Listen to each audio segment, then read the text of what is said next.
नमस्कार दोस्तों, स्वागत है आपका हमारे YouTube channel class work let's build your self में। दोस्तों, हमने लास्ट लेक्चर में जहाँ तक देखा था वहीं से हम आगे कंटिन्यू करते हैं। लास्ट लेक्चर में हमने क्या देखा था? वैदिक काल, ठीक है, वैदिक साहित्य के बारे में जाना था। और हमने ये भी बताया था कि हम 4 वेद जो होते हैं, ठीक है, जो कि यहाँ पर आप बोर्ड पे देख सकते हैं, मैंने अरेंज करके पहले रखा हुआ है। तो आज हम 4 वेदों को मैंने पहले लास्ट लेक्चर में बताया था, आज एक एक करके क्या करते हैं उनके बारे में थोड़ा डिटेल में देखते हैं। तो चलिए स्टार्ट करते हैं वीडियो। तो सबसे पहला जो वेद है, 4 वेद होते हैं, सबको पता है, ठीक है। एक ऋग्वेद, यजुर्वेद, सामवेद और अथर्ववेद, ठीक है ना। ये 4 वेद होते हैं। तो जो पहला वेद है यहाँ पे ऋग्वेद, ठीक। ऋग्वेद के बारे में थोड़ा सा हम क्या इंट्रोडक्शन देते हैं, परिचय में क्या है कि ये जो वैदिक साहित्य में सबसे प्राचीनतम ग्रंथ है। सबसे पहले से क्वेश्चन पूछते हैं कि सबसे पुराना ग्रंथ, ठीक है, ये एसएससी में क्वेश्चन आया हुआ है, ठीक। एसएससी में ये क्वेश्चन रिपीट हुआ है कि सबसे पुराना ग्रंथ क्या है। तो क्या है? ऋग्वेद आपका सबसे प्राचीनतम ग्रंथ है, ठीक है। तो यहाँ पर अंडरलाइन करने वाली बात क्या है? प्राचीनतम ग्रंथ कौन सा है? ऋग्वेद। दूसरा पॉइंट है कि ये स्रोत एवं प्रार्थनाओं का संकलन है। अब इतनी मोटी सी जो ग्रंथ है, किताब है, वो जो एक तरह से कह सकते हो वेद, वो किस चीज़ का संकलन है? स्रोत एवं प्रार्थनाओं का एक तरह से संकलन है। अच्छा, इसमें जो कुछ डाटा है वो भी हमें ध्यान में रखना चाहिए। कभी कभी डायरेक्टली पूछ लेते हैं कि इसमें कितने सूक्त या कितने लाइनें हैं, ठीक है। तो देखिए, जो तीसरा पॉइंट है उसमें ये है कि इसमें कुल 10 मंडल हैं। कितने? 10 मंडल हैं और 1028 जो है सूक्त हैं, ठीक। और इसमें जो है 10,552 ऋचाएँ हैं। कितनी? 10,552 ऋचाएँ। तो ये जो लाइन है ये थोड़ा सा इंपॉर्टेंट है, ठीक, क्योंकि डाटा है। डाटा कभी कभी फैक्ट डायरेक्टली पूछ लेते हैं। तो एक बार फिर से देखिए, कुल मंडल कितने हैं? 10। ऋग्वेद में 10 मंडल, 1028 सूक्त और 10,552 ऋचाएँ हैं, ठीक है। चलिए अब देखिए, जो 10,000 ये जो 1028 सूक्त हैं उसमें से वो 2 पार्ट में डिवाइड है। एक तो उसमें से 1017 सूक्त जो हैं वो साकल में है, ठीक है, और 11 सूक्त जो हैं वो बाल खिल्य में है, ठीक है ना। तो ये डिवाइड है, 1017 सूक्त जो है साकल में और 11 सूक्त क्या है? बाल खिल्य में। जब आप इनको ऐड करेंगे तो 1028 सूक्त टोटल बनेंगे। अब देखते हैं कि हमारा जो पॉइंट है उल्लेख, जैसे क्या क्या उल्लेख मिलता है ऋग्वेद में, क्या क्या हमको उल्लेख मिलता है। देखो, जो गोत्र होता है, ठीक है, गोत्र हो गया, शूद्र हो गया, और वर्ण व्यवस्था जानते ही हैं, क्षत्रिय, ब्राह्मण, वैश्य, शूद्र, उन सब चीज़ों के बारे में, गोत्र के बारे में, ठीक है ना। गोत्र के बारे में, गोत्र क्या होता है? जैसे हम बोलते हैं कि ब्राह्मणों में बहुत सारे गोत्र होते हैं, जो ठाकुर होते हैं उनमें बहुत सारे गोत्र होते हैं। अब अपने घर वालों से पूछेंगे कि हमारा क्या गोत्र है तो वो बताएंगे। तो वो जो सब चीज़ें हैं उन सब का उल्लेख जो है सर्वप्रथम कहाँ मिला है? ऋग्वेद में हमको मिला है, ठीक। अगला जो पॉइंट है वो है कि गायत्री मंत्र जो है, आप देखेंगे गायत्री मंत्र के रचनाकार कौन है? विश्वामित्र है, ठीक। गायत्री मंत्र के रचनाकार विश्वामित्र हैं। और एक चीज़ गायत्री मंत्र के बारे में उल्लेख है इसका कि ये तृतीय मंडल में है। कहाँ पे? यहाँ पर देखेंगे, ये थोड़ा सा इंपॉर्टेंट है, ये एक बार पेपर में आ चुका है कि यहाँ पर साइड में लिख देते हैं कि तीसरे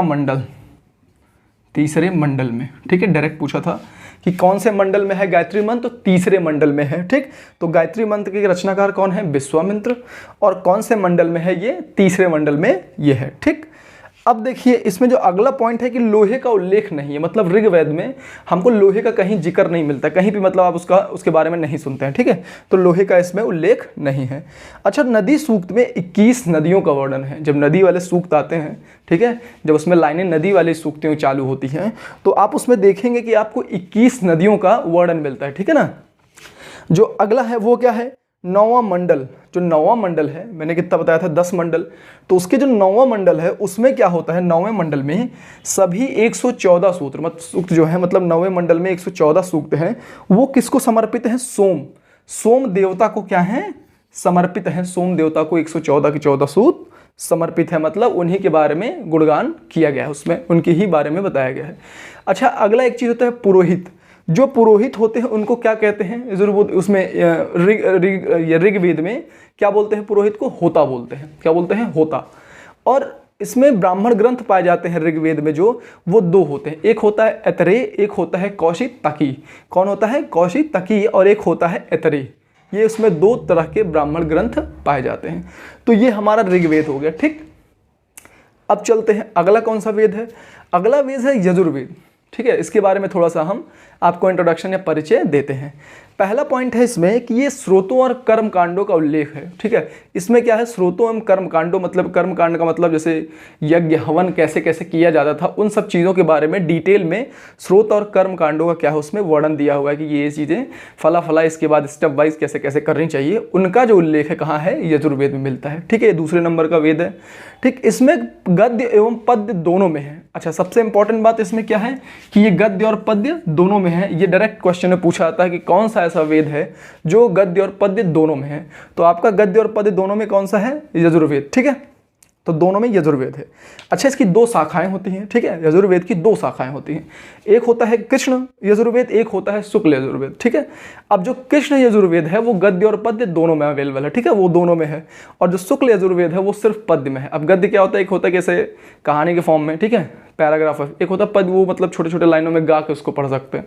गद्य को सिर्फ पढ़ के सकते हैं, वो क्या रीड करते हैं, और जो शुक्ल और ये जो पद्य वाला होता है उसको एक तरह से कह सकते हो गा सकते हैं। तो ये हो गया गद्य और पद्य।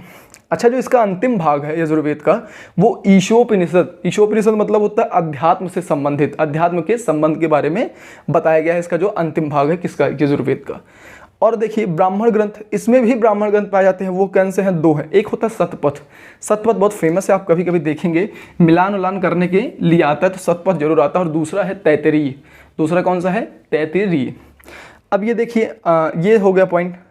एक वर्ड है आधारव्यूह, सॉरी इसको पढ़ ही नहीं पा रहे हम, आधारव्यूह। हाँ, आधारव्यूह ये जो वर्ड है, अब ये किसके लिए यूज़ होता था यजुर्वेद में, तो उन कर्मकांडों को संपन्न कराने वाले को, पुरोहित को क्या कहते थे, आधारव्यूह कहते थे। ठीक है, जैसे हमारे जो काम हम पूजा पाठ कराते हैं उनको पंडित जी बोलते हैं, तो उस टाइम पे ये सब सारी चीज़ें जो कराता था काम उसको आधारव्यूह बोलते थे। ठीक है, तो ये इंपॉर्टेंट है, क्यों, क्योंकि डायरेक्ट पूछ लेंगे कि इनमें से कर्मकांडों को संपन्न कराने वाले को क्या कहते हैं, होता, आधारव्यूह, ऐसे ग्रंथ का नाम दे देंगे तो आपको बताना होगा कौन सा इसमें होता है। ठीक है, तो ये हमारे दो आज वेद कंप्लीट हो गए। एक बार मैं जल्दी जल्दी रिकैप कर देता हूँ। ठीक है, सबसे पहले हमने यजुर्वेद के बारे, सॉरी ऋग्वेद के बारे में बात किया। मैंने बताया प्राचीनतम है, ये याद रखना है। ठीक, इसमें क्या है, स्रोत और प्रार्थनाओं का संकलन है, 10 मंडल, 1028 सूक्त, और याद करने वाली बात क्या है, 10,552 ऋचाएँ हैं। ठीक है, सारे फैक्ट है। ठीक है, टू द पॉइंट चीज़ें बताई गई हैं कि आप इसको नोट कर सकते हैं।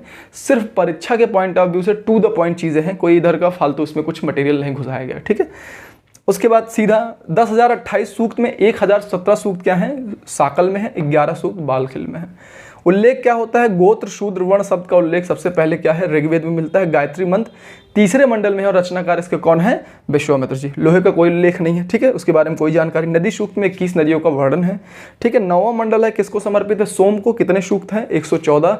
पुरोहित को होता कहते हैं। और ब्राह्मण ग्रंथ ऐतरेय और कौशिक तकी, इसमें 2 ब्राह्मण ग्रंथ है। ये भी इंपॉर्टेंट है, ध्यान रखिएगा, ये भी पूछ सकते हैं। ठीक, अगला है यजुर्वेद। इसका परिचय क्या होगा, स्रोत और कर्म कांडों का इसमें वर्णन दिया गया है। गद्य और पद्य दोनों में होते हैं, ये ज़्यादा इंपॉर्टेंट है, ध्यान रखिएगा, अंडरलाइन करिए। गद्य और पद्य दोनों में कौन सा है, यजुर्वेद। 2 शाखाएं होती हैं, कृष्ण यजुर्वेद और एक होता है शुक्ल यजुर्वेद।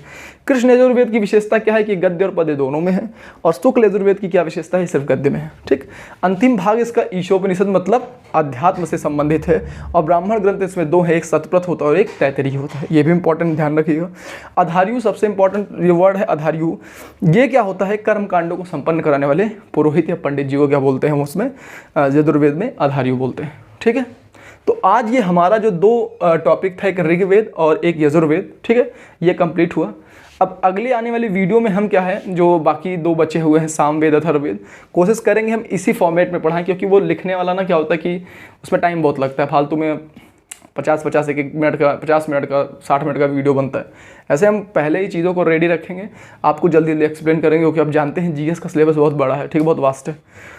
तो ये हमने आज 2 कवर कर दिया है। नेक्स्ट वाले में हम जो है, नेक्स्ट लेक्चर में जब आएंगे तो क्या बोलते हैं, जो 2 बाकी हैं उनको कराएंगे। ठीक, बाकी क्वेश्चन आंसर वाला धीरे धीरे करा के किसी एक दिन ज़्यादा क्वेश्चन आपको करा दिया जाएगा। ठीक, और साथ ही साथ नेक्स्ट हो सकता है कि हम आज ही से या फिर अगली बार जब आप देखेंगे, एक करंट अफेयर का हम लोग प्लेलिस्ट बनाने वाले हैं। ठीक है, उसमें हम लोग ऐसे क्या होता है, करंट अफेयर, अब ऐसा तो नहीं करंट अफेयर तो डेली का डेली बनता है, लेकिन हम कोशिश करेंगे जो इंपॉर्टेंट चीज़ें होती हैं, जो इंपॉर्टेंट इन्फॉर्मेशन जो डायरेक्टली पूछा जा सकता है एग्जाम में, उसको हम करंट अफेयर एक प्लेलिस्ट बनाकर उसमें क्या करेंगे 10-10 मिनट का, मतलब मैक्सिमम कोशिश करेंगे उसकी लिमिट या 10 मिनट या 15 मिनट से ज़्यादा ना हो, वो प्लेलिस्ट बना के उस पर हम लोग लगातार वीडियो अपलोड करते रहेंगे। ठीक है, तब तक के लिए थैंक यू सो मच। और अगर आपको वीडियो, आई होप आपको वीडियो पसंद आए, तो नीचे जो सब्सक्रिप्शन का बटन दिया हुआ लाल बटन, उसके साथ थोड़ा सा छेड़खानी जरूर करिए और बगल में एक घंटा दिखता है उसको जरूर बजाइए। ठीक है, थैंक यू सो मच।